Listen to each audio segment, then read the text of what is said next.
Launch it. There we go. All right, we're live. I'm thinking Cloak and Dagger is a good song for this right now. I think it's a great one. It's like super dope. Yeah, exactly.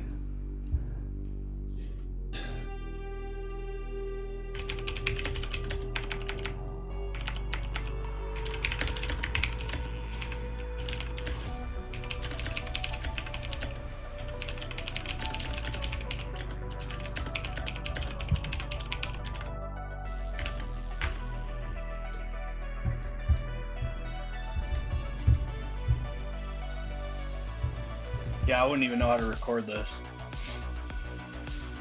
Well, I'm using OBS Studios. That's what I use for the streaming as well. So, go.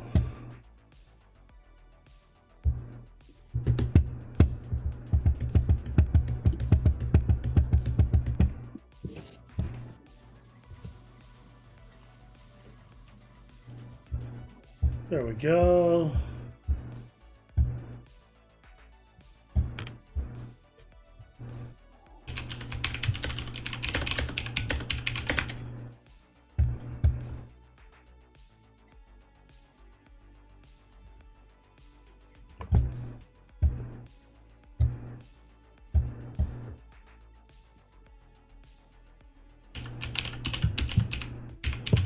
All right, there we go. Now she's booted up.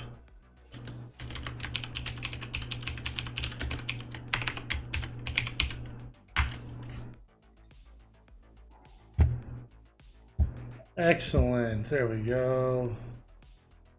Fantastical.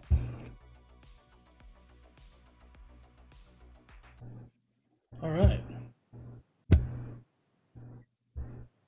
Let's get this booted up. Oh, there you are, front and center. Millions of people are watching you right now. How does it make you feel? Just everyone in their mother. What can I say? Welcome. This is Ron, the Doc Weathers, and this is the first episode of what are we going to call this? It's your show, man. We'll figure it out. We'll figure out a name later. This is just the no-name podcast for now. But I'm Jordan, Produce. You guys watch me game, and this is going to be another series that you'll see here on Twitch and YouTube. I'm going to interview Ron. We're going to interview our friends. We're going to kind of keep that carousel going. And after we kind of establish the ring of shenanigans, we'll start hitting topics and create a cool video series. So how long have we talked about doing this, Ron? Man, years. Right? 2000. Man, I remember having discussions about this in 2011 for sure. So 9 years easily at least. 2011, if not beforehand. Yeah. No, that's for sure. Now let's start. What is the Doc? Ron the Doc Weathers. Where did that name come from now? So Ron the Doc Weathers came from a group of. So I competed in mixed martial arts for a while. That's right. Minneapolis, St. Paul area, and Sterling Entertainment Group and Driller Promotions. There was a group of guys and fighters, the promoter and stuff. We were all pretty close, and I didn't have a nickname. It actually came about as kind of a joke, a not so appropriate joke, but I'll avoid that part of the story. Fair enough. It stuck. It stuck. And, all right. And with being a veteran and stuff, a lot of times people have asked me, "Oh, Doc, like you're a medic?" No, I was an infantryman.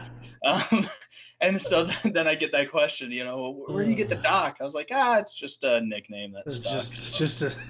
Excellent. Well, that pretty much sums it up. I forgot about that. I forgot you did that. Yeah. Like that completely slipped my. Who was that? Who's the Jacob Volkman, right?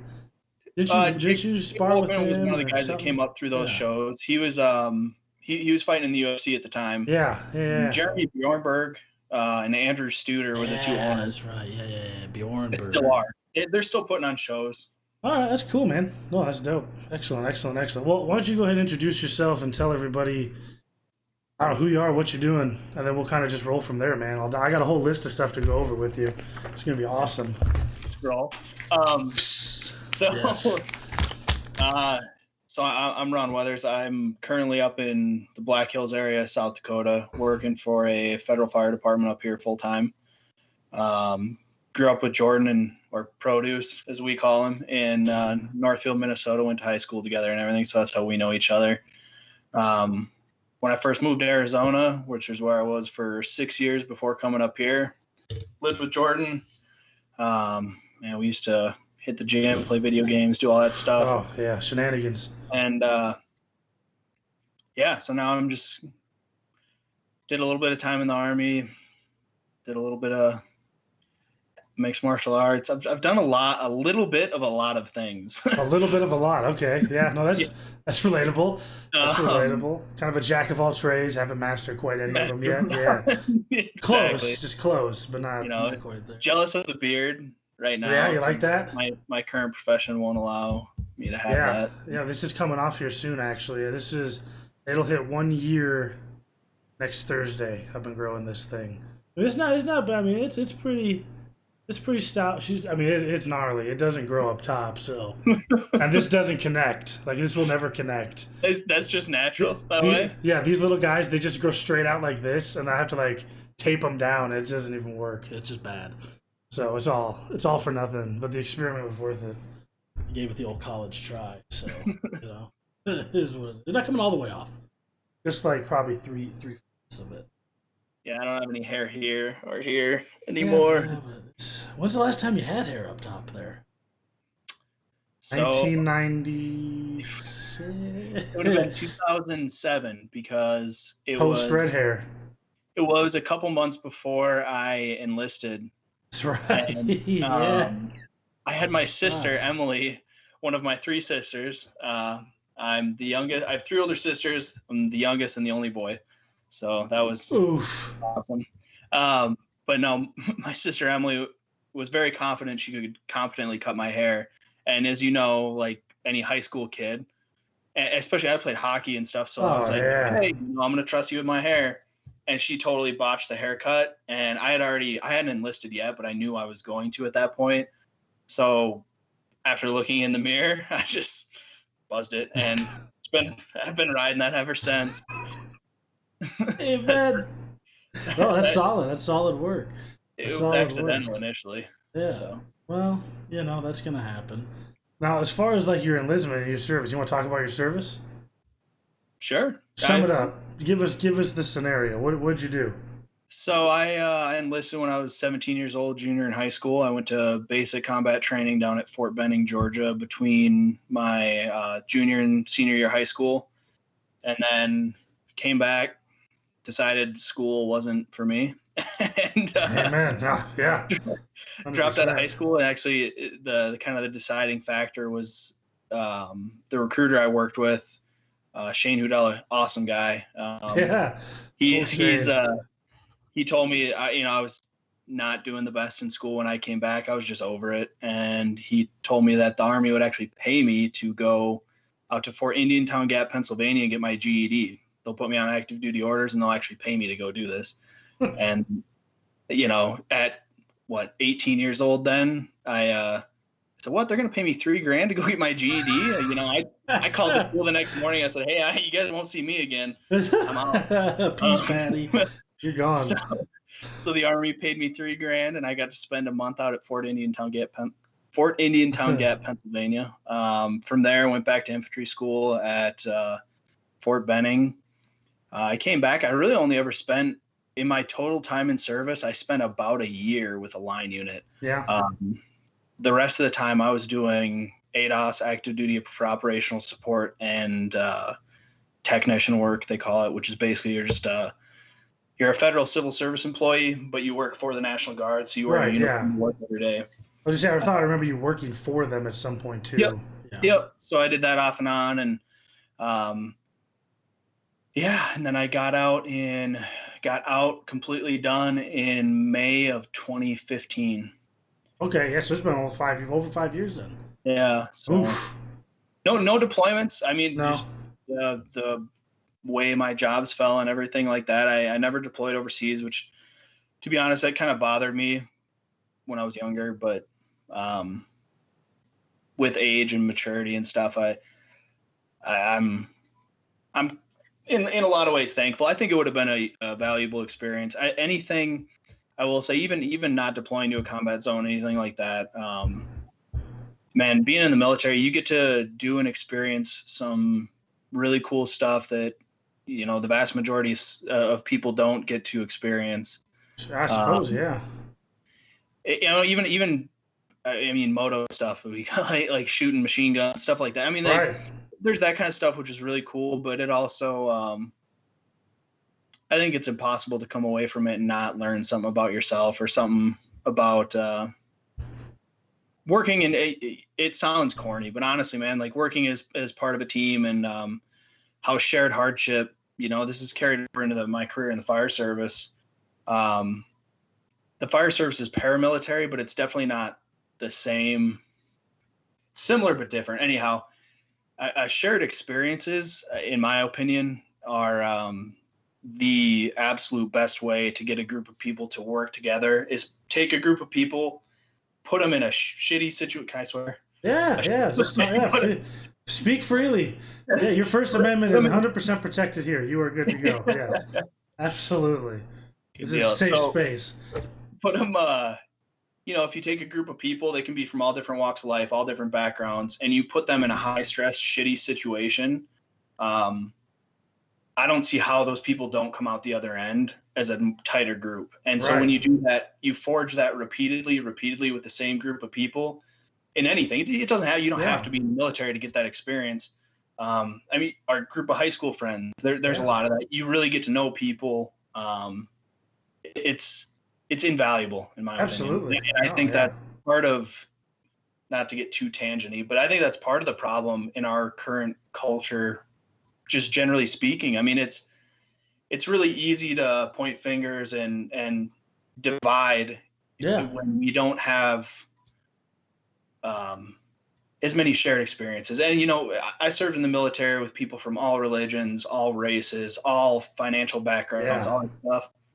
And man, when you've been awake for 48 hours straight and you have to walk 20 miles carrying 100 pounds of gear, and that dude who grew up rich out in, you know, North Carolina or wherever comes in and he helps you, you know what I mean? You don't give you don't care where they're from, what their background is. You're a unit. I won't get too tangenty on that, no, but I got you.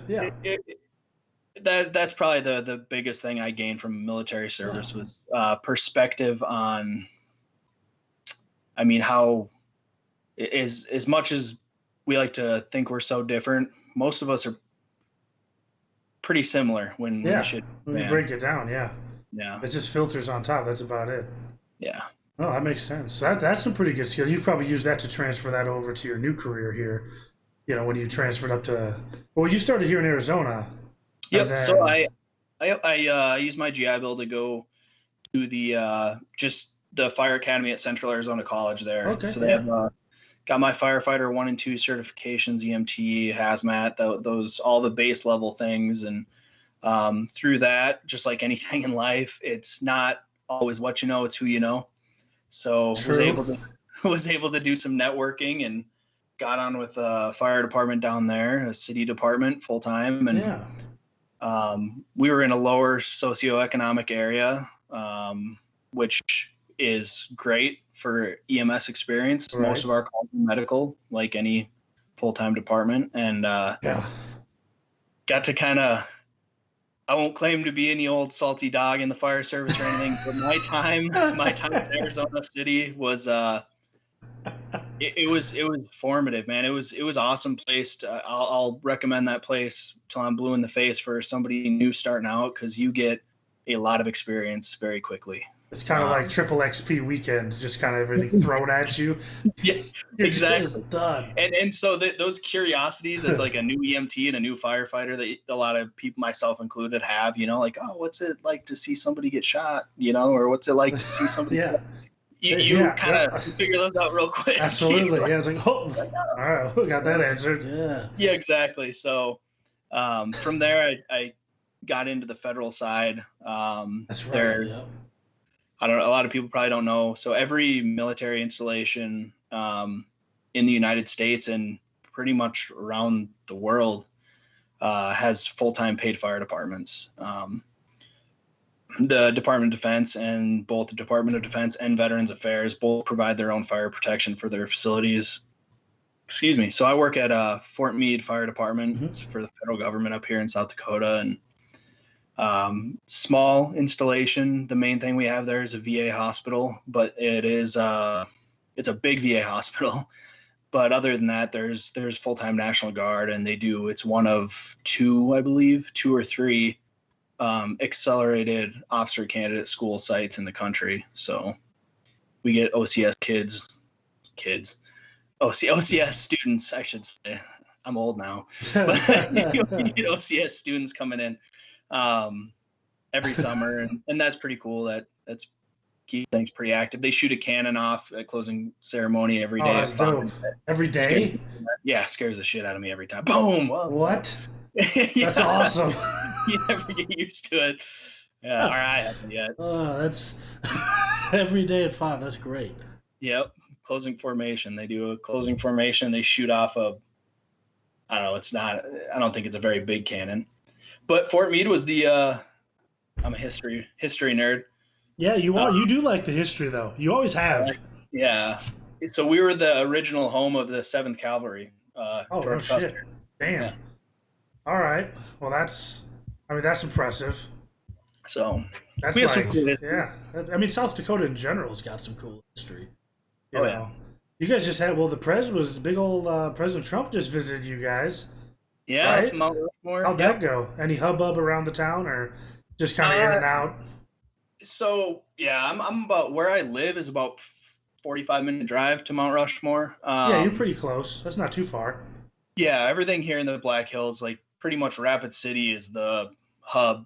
Right. Big city. The hub. And other than that, everything kind of fingers off of that. But Mount Rushmore is south of where I'm at, and we didn't have any issues where I was. I was actually on shift for the 4th. Oh, so damn, yeah. We and Sturgis, where Fort Meade is in Sturgis, of bike rally fame. We're north of Rapid City even, so we were far enough away. It didn't affect our day at all, but there were some protesters and stuff like that, which is to be expected whenever the president's in town. Right. So. No matter who's in office, it's always going to happen. Oh, yeah. Absolutely. Well, I've got a few people that just started tuning in. If you're just joining us, this is Ron, the Doc Weathers, a good buddy of mine from back in the day. We're starting a podcast here, which we have yet to name. So if you have an idea for a name, drop it in the chat or post it on Facebook for me, or DM, whatever, Twitter. Get a hold of us. We'll be doing it together. We're going to try and add 1 or 2 more people. But the first 4 videos is going to be getting to know all of us individually. And then once I have the other 2 or 3 guys on here with us, they'll interview me. And then we'll just kind of run from there. And it'll just be... But I'm telling you, it'll be crazy. It'll be... You get some bush lattes rolling. You never know what might come out the other end as far as the podcast goes. So. It's fun. We got some good stories, man. I think... yeah. Lots. I think we all have enough combined experience where I think... No matter what your background is or anything, there's probably going to be something you'll find funny, disgusting, hilarious. Yeah, we're not going to censor. I mean, it's going to be this. I mean, we were kids. We're in high school. It is what it is. I mean, we didn't do anything crazy, but like the whack-a-mole story, I'm going to have, when we tell that story, it's going to be you, myself, Mikey, Elliot. I'm going to get Ben Moon on here, Hildal. I'm going to try and get Pimpin' Lil Raji to make a guest appearance, right? Then I'll hit up like the Rice County Penitentiary and see if I can get Sabian on here for a little video chat. But yeah, that'll probably be a 3-hour thing, and we'll get Elliot to just commentate the whole thing. That'd be great. You know what I mean? It'll be phenomenal. So yeah, we got a lot of cool content coming. But again, I just started streaming, and with the video game stuff, I'm going to do YouTube, and with YouTube, that's where I'm going to host the podcast. So we figured, why wait? We've talked about it for 7 years. I mean, we're ridiculous enough to where somebody's going to want to watch us. Even if we have 2 viewers, send it. Full send. Because I don't have anything else to do, and I like doing this stuff. So, yeah, it works out pretty great. So to recap, grew up in Minnesota, moved to Arizona, ended up in South Dakota. And let's get away from the professional side. When you're not at the firehouse, what are you doing? What's going on? Man, I'm at home with the wife and kids. Married, got 2 boys, and yeah, man, being a dad's the coolest thing that's ever happened to me for sure. But Yeah.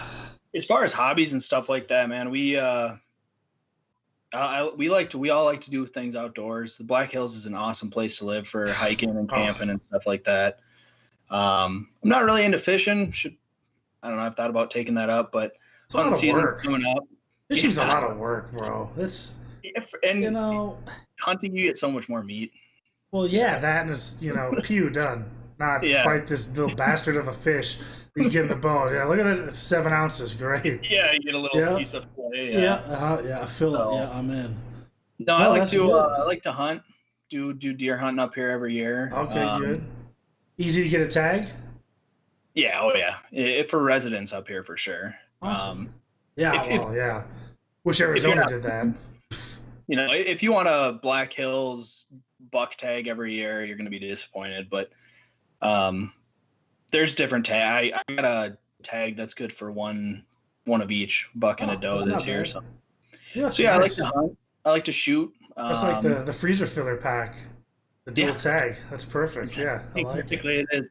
Man, it's the best stuff you can eat, man. I like the taste of it and everything. I know some people aren't real into it, but as far as like a protein source, man, right off you're organic, fair chase, lean. It's as clean as you can get, man. And it honestly is good. I mean, backstrap soup is something. I mean, that's like you throw some backstrap in a crock pot for 3 days with some chicken stock, you're done. Yeah, it's game over. Send it. Yeah. But people are like, ugh. And I get, it's not for everybody, but yeah, no, that's awesome. The hunting up there is great. Now, do you hunt with the whole fam, or is it just you now? So what are you guys just doing? Me for now, just because the boys are so young. Yeah. How old are they again?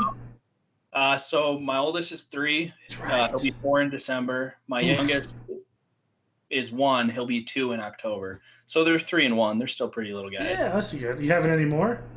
No. Or you're done. You're done. You guys are done with 2. I got snipped. Snip, snap, snip. What a boy. He's like, yeah, no. Not taking any chances. I love being a dad, but, with... 2 is a good number. 2's a good number. Especially of your offspring with your level of intensity. Yeah, right? Yeah. No, that's awesome. No, you do, your genetics, you're good, though. Those kids are going to be stout, bro. I mean, you got at least a left wing and at least probably a linebacker. One of each for sure. Dominic, the 1-year-old. Yeah. I'm not even. That kid has a better arm than I probably do almost at this point. He's ridiculous. He's accurate too. He's got a better arm than his 3-year-old brother for sure. Are you thinking baseball? What are you thinking? I want them to try everything. Find what they like. Good. Find what they like. Find what they're good at. Perfect. And I'll never be that dad that forces my kids to do anything specific. I would just force them to do something. Like, hey, you're not going to do nothing. Right. You're going to do something, but correct. I'm not going to be and I'm not naive. So my nephew is in the Coyotes developmental program down there in Arizona. Oh, yeah. And, Liam, he's doing awesome, man. And he's been a natural athlete his whole life. I mean, he's 10 or 11 now. Is he already? Is he 12? He was born in 2009. So he'll be 12 this year? 11. Yeah, 11. Jesus Christ.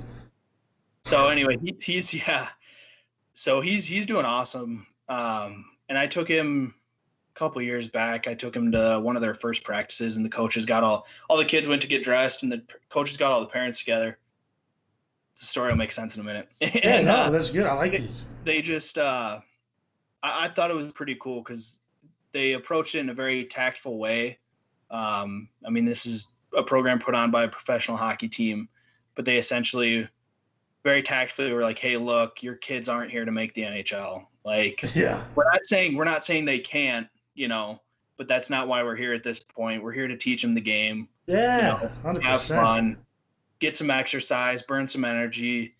And, if they're talented and stuff like that, we're not saying they can't go anywhere, but 100%. They gave us statistics. So in the, over 100 years of the NHL, And just for frame that for people that don't know, the NHL currently, I forget when they changed this. It was in the 70s, 80s. Anyhow, they play an 82-game season. Correct.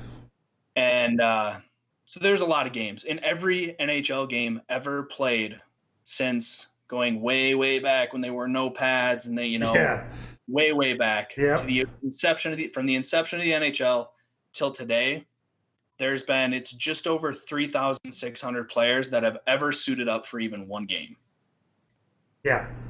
You know what I mean? So your numbers are like, hey man, there's millions of people that play hockey annually. And is that just US or that was just NHL players, period? Ever. So how many of those are even from the U.S., right? Like 4? Oh, man. 6 guys and PK Subban? Like, I mean, he's from Canada, so that doesn't even count. I think that it's somewhere around like 30%. I think 26, 30%, something like that.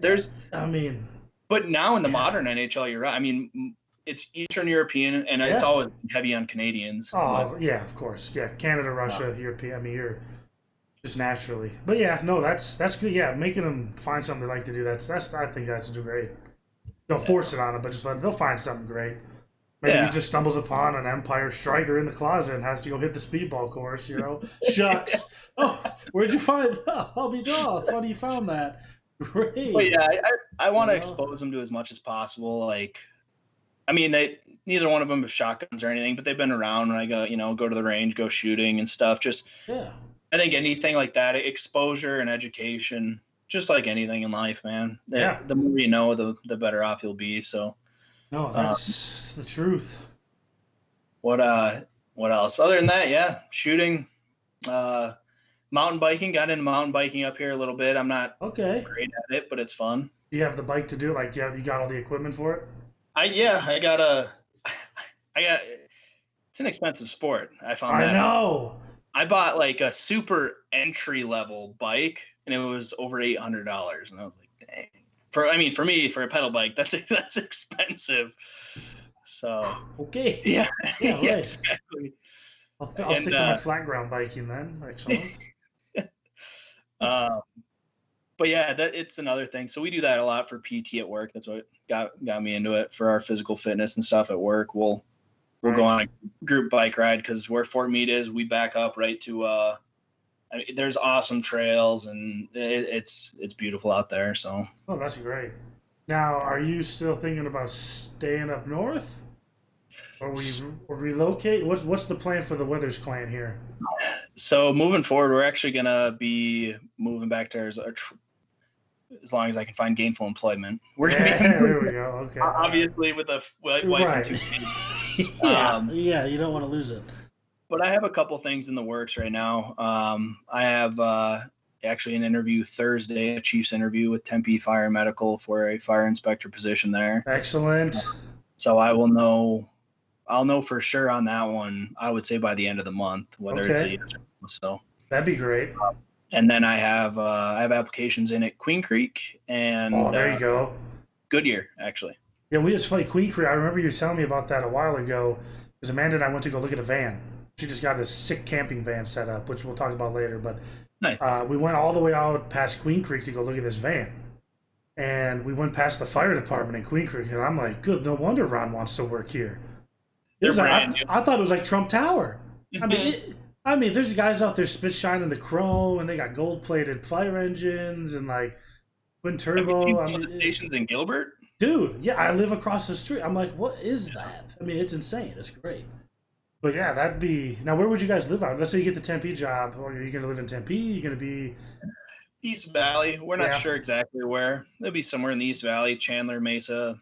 Honestly, probably not Tempe, just because their tax rates. Yeah, it's horrid. Like the highest in the valley, so it's terrible. We'll probably be in Chandler, Mesa, Gilbert, somewhere. No, that's where I'm at. I mean, I love it out here. It's the East Valley's got a nice calm to it. Yes, I like it a lot. You know, everybody can come visit, but we're usually too far away for that anyways, which is great. So now I guess my other question would be, if you move down here, you got the fire inspector job, what would that change for you as far as your day-to-day? So from what you're doing now to like that seems like a change. Yeah, absolutely. So the whole I guess, groundwork that even allows me to be applying for fire inspector positions is, so working at a federal facility, as far as on post, most of the fire, medical, any extrication, any of the calls we go on are off base. Anything very rarely happens on post, just because there's so much prevention in place. And so we're responsible for essentially all the fire inspector duties on Fort Meade, currently, which gave me plenty of experience. I got my certifications and everything through them. The biggest change day to day would be the schedule. So right now, like many fire departments, I work a schedule where I'm 24 hours on, 48 hours. Wow. Jesus. So did you want that? I like it, actually. Really? Yeah. Oh yeah. So you're at work for 24 hours, you're home for 48. Lately, man, we're short staffed. So the past 2 weeks, in the past 14 days, I've been home 4. So, jeez, good Lord. Well, I mean, does that take a strain on the fam time, or? I mean, the boys are still young, but they know dad's gone, clearly? Yeah, absolutely. So that's another big change with the fire inspector position. The biggest advantage is, I mean, I'm home every night. You know, it gets us back to Arizona where both of us have family. That's right. Yeah, her family's still here. Yep. So her she has a brother and her mom and dad that all still live there. Yeah, no, that's good too. And you know, and the icing on the cake, it's a pretty significant pay bump from where I'm at. So nothing wrong with making the monies. I mean, you've obviously put the hours in. Really. Yeah, I mean, it's not like it's all right, I'll take that cash, you know. Like, no, it's been good. Now, you never really wanted to be a firefighter per se. Like, I don't think you ever mentioned it to me, or like, I'm going to be a firefighter one day. It just kind of came out. What I mean, was it the military to civilian, the service side of things, or what do you think made you go down that road? I liked the camaraderie, brotherhood aspect of the military. I always did well in a structured environment like that. It makes life pretty easy, honestly. I mean, it's not structure, that I structure meaning like just day-to-day activity, like you have an itinerary every day? Yeah, paramilitary. Okay. Gotcha. Yeah. Things tend to be fairly black and white. Hey, you want to do this, do X, Y, and Z to get there, you know? Amen. I wish life was like that, right? Just right. let me just hang on. Got it. Exactly. We're good. Yeah, real life doesn't quite work the same. But true. I did that. I don't know when. It was something I've thought about for, you know, even as a kid growing up, but more in like the fleeting way. I think most young boys at least think about it. You know, they see a fire truck, like, oh, that'd be a cool job. Right? Yeah, 100%. And then mom's like, no, you get burned. And then you're like, okay, fine, I won't do it. You know, then it comes back around. No, I get that. That makes sense. Well, you always liked that too. You always kind of like knowing what was going on. Okay, what are we doing? Where are we going? What's the plan? You know, okay, when are we doing this? When are we leaving? You know, it was kind of your thing. You know, I'm still definitely like that. Yeah, 100%. Like, still to this day, I get to work and I'm always like, I check what we have on the schedule for scheduled inspections and where we're at. Yeah, I like to. I don't know. I've always been that. Yeah, no, I get it. Yeah, I didn't know if people notice that about me. I notice it about myself, but. Yeah, it's not a bad thing. It's not a bad thing at all. You know, you weren't jumping minivans and shooting fireworks at a police station at 3 a.m. at Sibley, so it could have been that bad, right? I mean, it's not that. Anyways, that's classified. But yeah, man, I've been telling Amanda, she's just kind of sick of hearing about you. At this point, she just wants you to like freaking like move here. At this point, I'm like, I'm working on it. You know, how much I can do to move that along. COVID, you know, of course. So that's the holdup for all these other departments too. Tempe is the only one moving forward right now. Everyone else is in a holding pattern.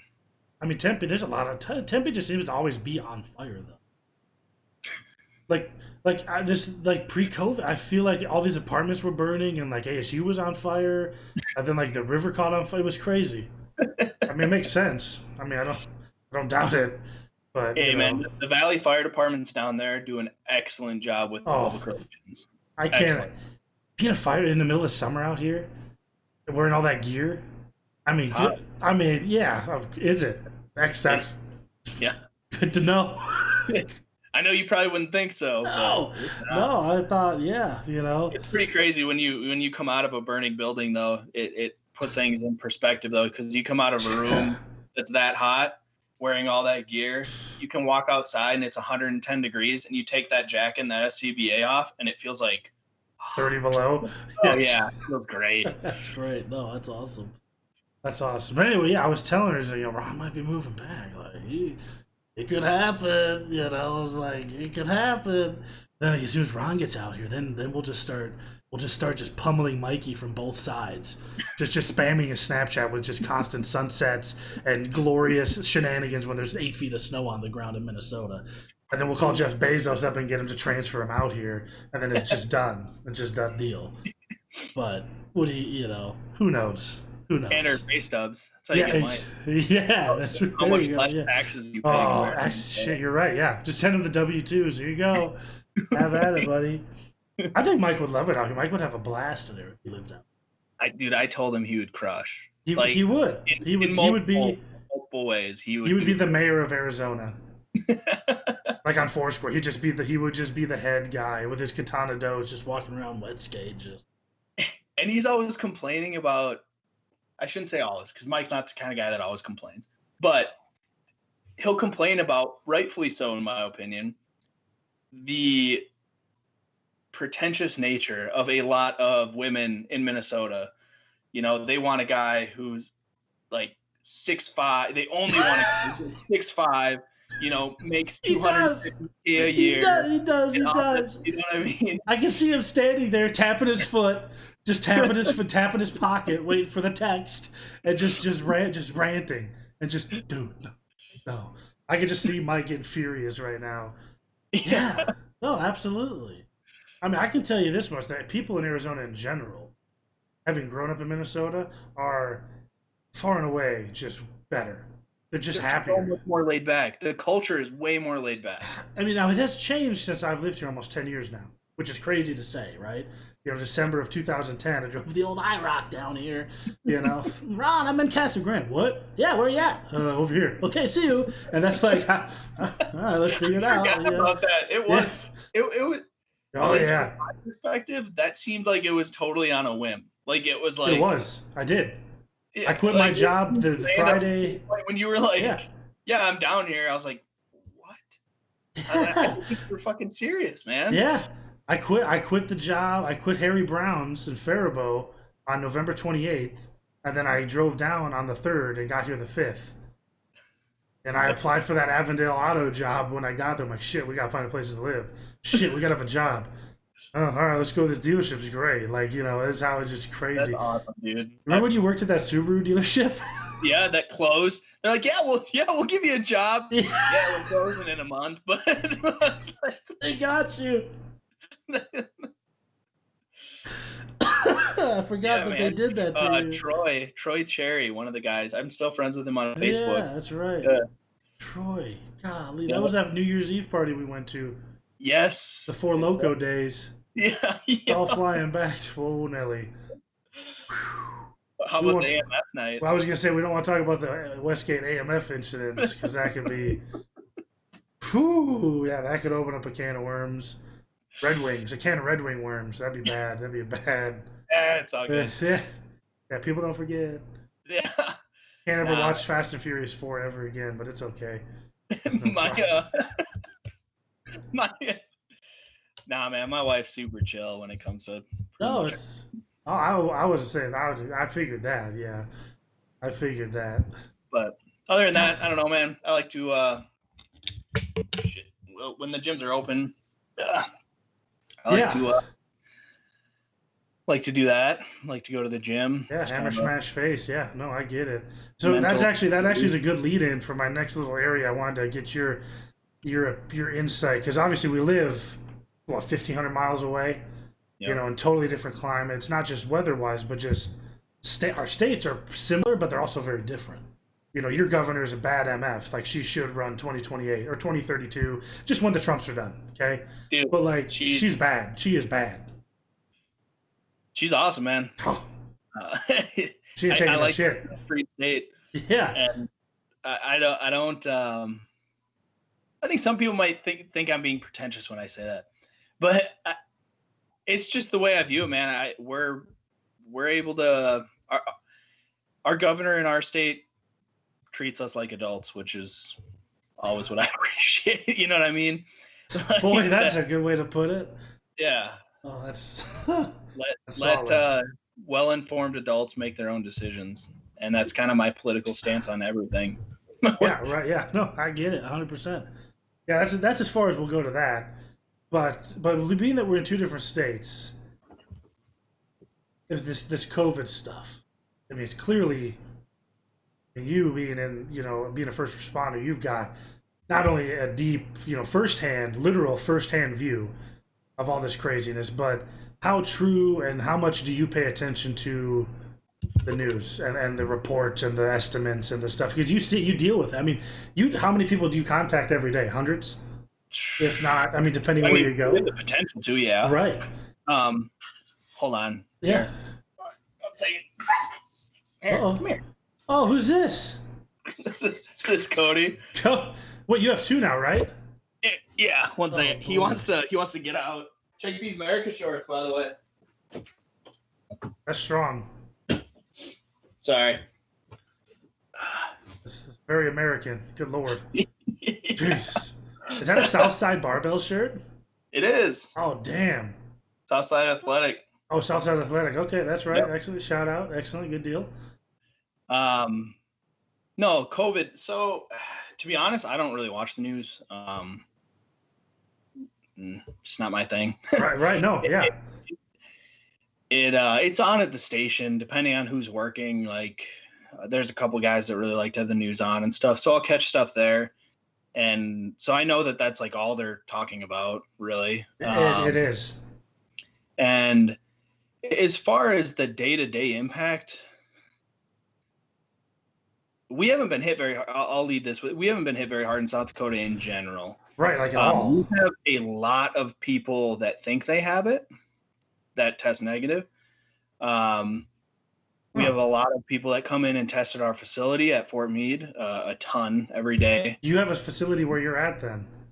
Yeah, we have a medical facility. Okay. Yeah, full medical, yeah, full. I mean, they do surgeries, everything there. So they're doing all that. Wow, okay.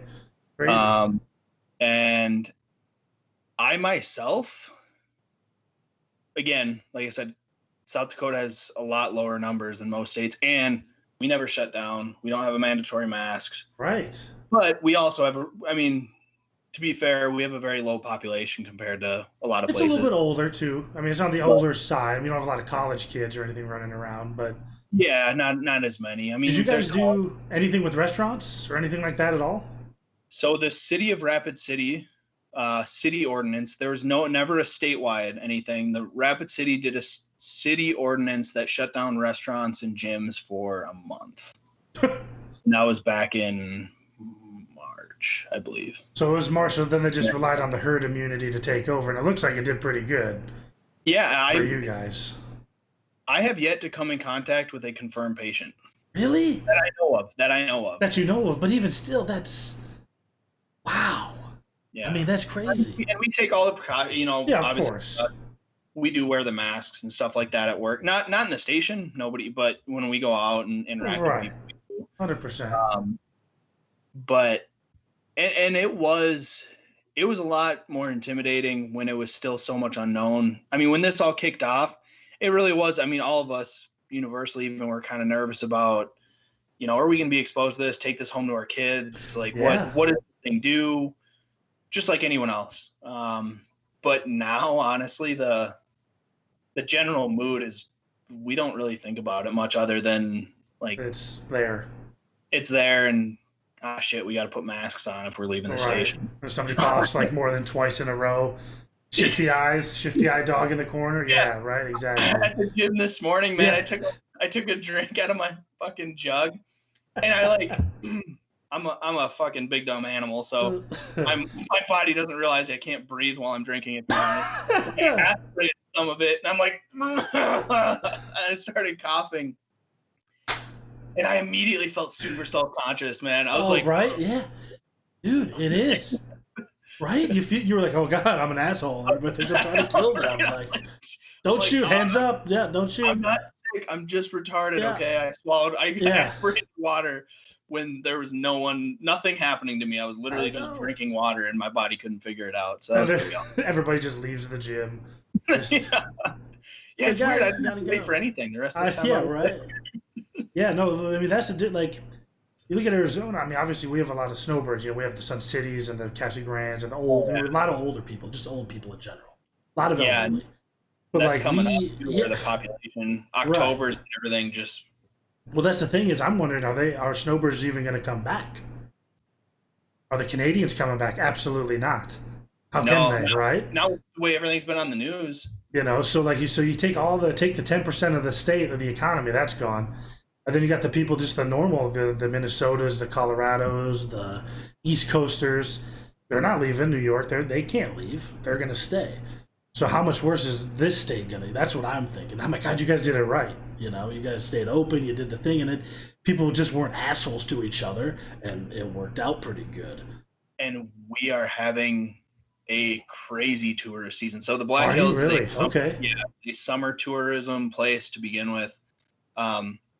And this is anecdotally, to be upfront, I don't have any data to back that. Yeah, fair enough. Yeah, we're not doctors. We are not a. This is not for medical advice. This is just opinionated talk. Exactly. But the amount of out-of-state plates I've seen this year is, and the consensus with the guys at work, they agree. We're all seeing way more people from out of state than we have in previous summers. Yeah. In the summer, there's always people that come, but I mean, it's been crazy, man. Like even our like Shields and Cabela's and some of the stores that I go to have said that, I mean, they can't keep stuff on the shelves. They're up. Like, totally. Cabela's was saying their outdoors sporting equipment, like kayaks, not bikes, kayaks, fishing equipment, all that your stuff. Trail stuff. Yeah. It's up 175% from this time last year. That's awesome. Yeah. Well, I like that. I mean, people are going out exploring. The economy out here is killing it. Good, man. That's good. Which is awesome. That's great. You know, and of course, obviously having the Mount Rushmore is not a bad deterrent, but you know, I think, you know, that's just, and of course, you know, we both Minnesota boys, you know, born and raised forever. Never even did you ever think you'd ever leave Minnesota? To be honest, like just get up and bounce. No, there was a long period of time, especially. I mean, even when I was older, man. Honestly, like when I was dating Tessa and those years and everything, I had no plans to ever leave. No. Yeah. Right. I didn't really either until I went to Chicago. Until I went to school, and then I was like, oh, this is not crazy. I'm not getting shot at. I could do this. Like, you know, oh, that's sweet. And then, you know, you think about it, and then boom, boom, boom, and now we're sitting here and we're like, oh, look at Minnesota now. It's like it's almost a good thing I learned how to get out, because our poor state has just been turned inside, outside, upside down, you know. And like, you know, you said the kids. So your kids are 3 and 1. The boys are 3 and 1. Now they're not in school, right? Not preschool or anything. Or he hasn't started kindergarten yet. Nope. So you don't have to deal with that school stuff. But like, I mean, Amanda's got one of her best friends, or her best friend for life, has some kids, and I mean, there's 3 of them that are in school. They're all under the age of probably 4th grade. And I can't imagine. I mean, this COVID stuff. Like, I go to PT now 3 times a week for an hour, and I'm like, as an adult, I'm like, God, this mask. Like, okay, cool. I gotta have it on. I want to take it off. I don't want it on my face. Just I don't feel like it's something I want there. It's not the act of doing it I don't want. I just don't like it. And so I can't imagine. Yeah, I can't imagine. You can't have how are you gonna have 36-year-olds wearing? Does that make sense to you as a medical, you know, professional? Is that even a viable option for them to go back to school like that, or should they just let them hang it out and give them some orange juice and an IV? Orange juice, sleep. I'm not a doctor, obviously, but I don't think you have to be a doctor or any science guru or anything to figure out I mean, take care of your body, and especially this virus has. I mean, there's a lot of evidence to show that it disproportionately does not harm children, Right. which is, as a parent, anyone out there with kids, it's like awesome news. I personally, and maybe this is just because where I live, I won't say like. It's been so politicized. I'm not saying this from a political viewpoint whatsoever. I would not be, if my kids were school age and the schools were reopening, I would not be nervous to send my kids to school. Right. I also would, being a parent, and it just in my job, I mean, we interact with children, patients all the time. I mean, try starting an IV on a little kid, you know, it's things like that. It's difficult. It's difficult to explain those things in general to children. You have to, you know.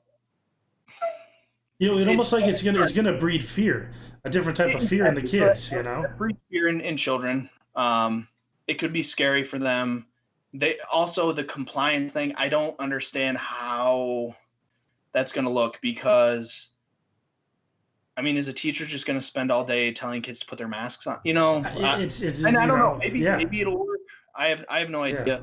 Personally, I think the way the data shows that they're disproportionately harmed less, you know, than older populations. Obviously, you run the risk of them bringing that home. So therefore, like, if I have my mom's 67 years old. Right. So if my kids are in school and COVID's still going around and everything, hey, you know what? I'm probably not going to have grandma over. Right. Dinner. Yeah. Just a little bit of situational awareness. Exactly. To go with it, you know? Like anything in life, man. Yeah. Like, just situational awareness and make the best decision you can with the information you have. And that's anything in life. Right. Now, you posted something on Instagram that I wrote down that I thought was pretty cool. You shared something that said, good ideas don't require force. I never heard. That's a pretty strong line. I mean, not just related to, you know, masks and COVID and stuff, but just that's pretty stout. I like it. So that's something the Libertarian Party posted. Okay, cool. So I've been a registered Libertarian for years. Just politically, I like the ideation of kind of live and let live, and that's, to me, what kind of sums up the ideals, at least, of the Libertarian Party. And without making this like a pitch for libertarians, I from my personal observations, and a lot of people, even like the guys at work that, I mean, we spend a third of our lives together that I talk to and stuff. I think a lot of people actually agree with a lot of that stuff. I mean, most people that I've interacted with, at least, just want to live their life. They want to raise their kids, and they want to be left alone. Right. Yeah. Just let it go. Whether Democrats or Republicans or whoever, most people just want those things. They just want to live their life. They want to be left alone. Yeah. Protect their marijuana plants with AR-15s, right? So that's the libertarians. Or if they don't want to, they don't have to. Yeah, you know, either way. Man, I just want my, you know, gay married neighbors to be able to protect their marijuana plants with an AR-15. Yeah, there you go. I think that's that's your quote. There it is. Yeah. 100%, bud. 100%. You know, if you do whatever makes you happy, as long as you're not hurting anyone, that's fine, man. So that's kind of where that stems from. The, you know, good ideas. So libertarians also are very firm, generally.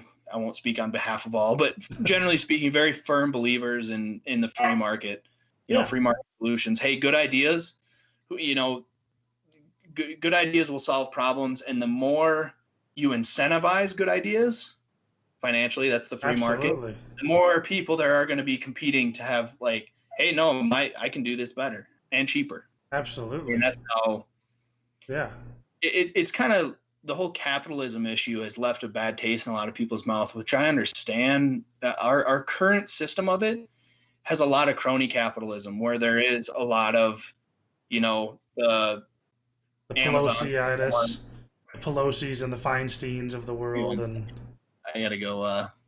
My dog is demanding. oh, That is he requesting entrance? Excellent. Yeah. All right, well, we're taking a short break. If you sit in the chat, you got a question you want me to ask Ron, why don't you go ahead and drop it in the chat and let me know exactly what to ask him, and we'll go through that. And if you haven't already, make sure you hit that follow button so you don't miss any of these next generation podcast interviews. You could end up being a guest one day. You never know. Let's see who's in the chat. Let's see if there's anybody I recognize here. Oh my. I see a Cosmosis in the chat. My account was created 9 minutes ago. Go ahead and slap that follow button there, Shanzi, if that's you. I got a good feeling that might be our boy right there. Yeah. So happy 4th. It's like 4th of July for me is like International Shanzi Day. It's like a celebration of everything that is Sean, you know? Like, I can't think of a memory from like 2010 or like honestly ever without something going boom. Some type of fire involved or a jump. But yeah, that's pretty much jump or some J turn. Yeah, absolutely. That poor Van. Oh boy. He still has it, dude. It's crazy. Yeah. That's crazy to me. I love it. That thing should be in a Chrysler museum. Honestly, I mean, it's quite an achievement. Quite an achievement in general. But yeah, so the COVID stuff, you being in the field, that's, I mean, I'm not surprised. Obviously, we've chatted a little bit about, like Snapchat here as it's gone on, but, I'm not surprised to hear about it. But, I'm pumped to get you back out to the desert, man. The whole fam. Everybody. No, I would be too. It'd be good. It'd be nice to be closer to family, and I miss it down there. There's a lot more to do, and yeah. There's advantage to living in South Dakota. I've probably never been so happy to live here as over the last couple months, but right. No, absolutely. But it's important to be close to family, and there's more opportunities for the boys there as far as like we were talking about sports and things like that. Right. They have hockey, football, soccer, baseball. They have all those here, but it's just such smaller sample size. There's as much competition, and if you're on the traveling team, I mean, you got to travel to like Pierre for an away game. It's a 3-hour drive, man. Yeah, no, absolutely. Yeah. I mean, it's like I'm going into town. No, I want to be in town. I just want to be in town at this point. So, I've talked. My, dad is, Sam is just turned 15. Little brother Sam. Isn't that crazy? So he can drive now? I mean, with the permit. Yeah. Oh, yeah. Yeah, bro. Isn't that insane? TikTok, MF, TikTok. Here we go. Yeah, right? So anyways. Like I said earlier, yeah, well, it's not. You're not wrong. But, like, if you look at it, like, he's going to graduate in 3 or 4 years here, right?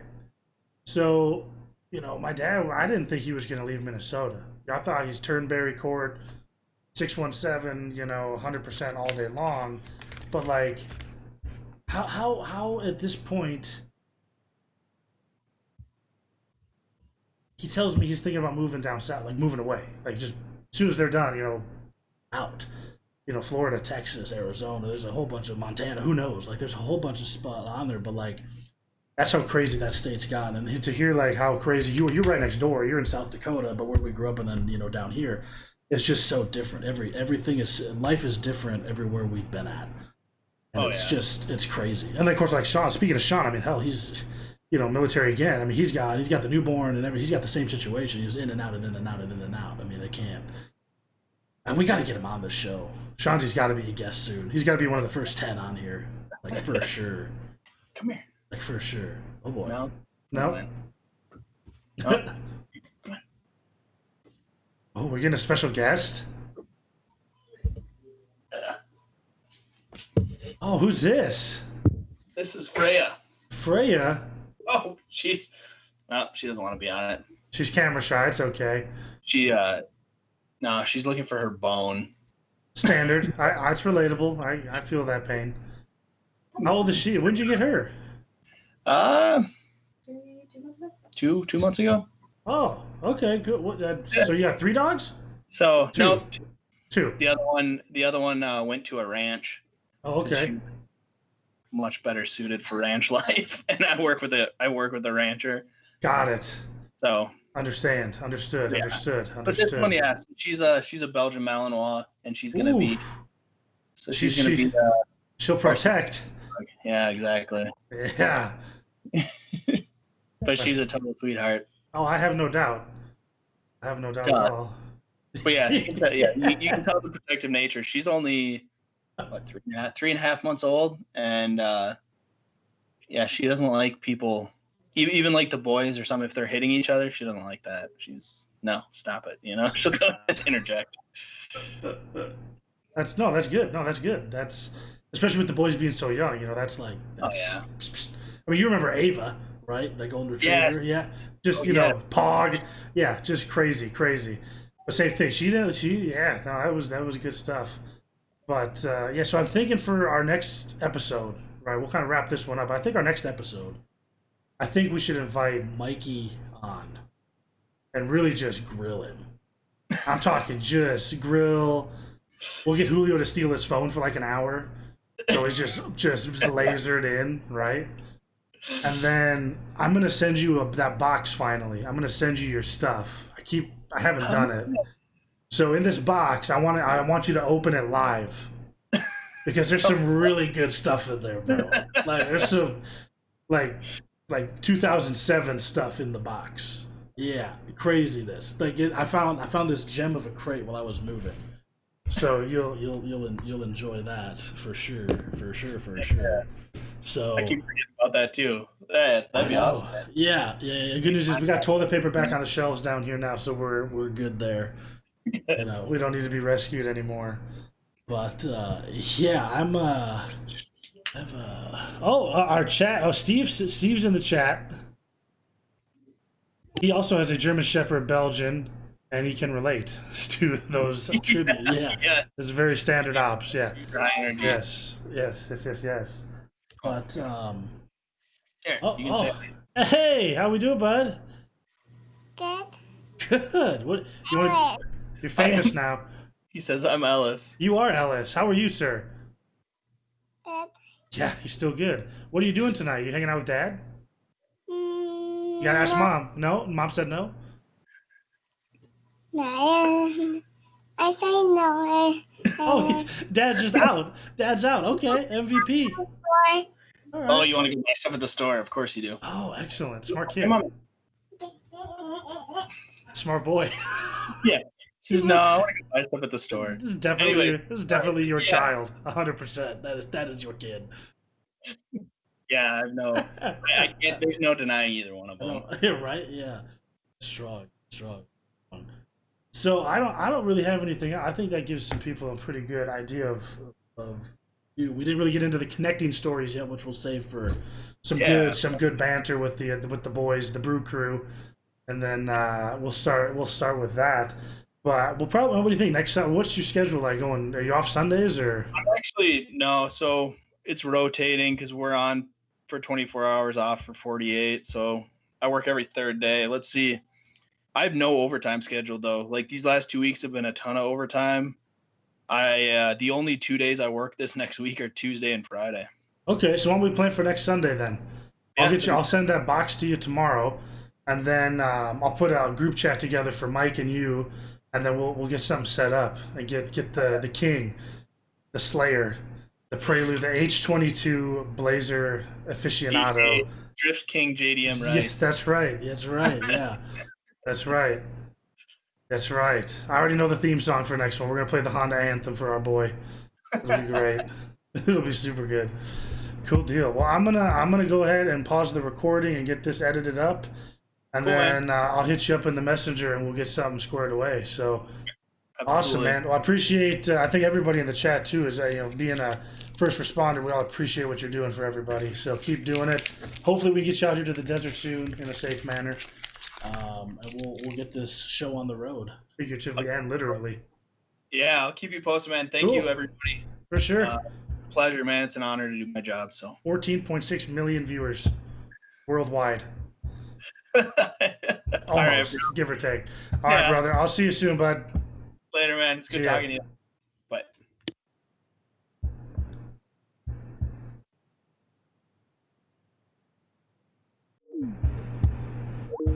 All right. So I'm going to take a little break. I got to stretch the legs here and hydrate. I'm going to put a little music on for a little bit, and then I will be back for the last little part of the night to stream. So about half an hour. I'm probably going to stream from 4 to 7, and then I'm going to be off. I got some cool TV shows that we're going to watch tonight. So I'll see you guys in about 30 minutes.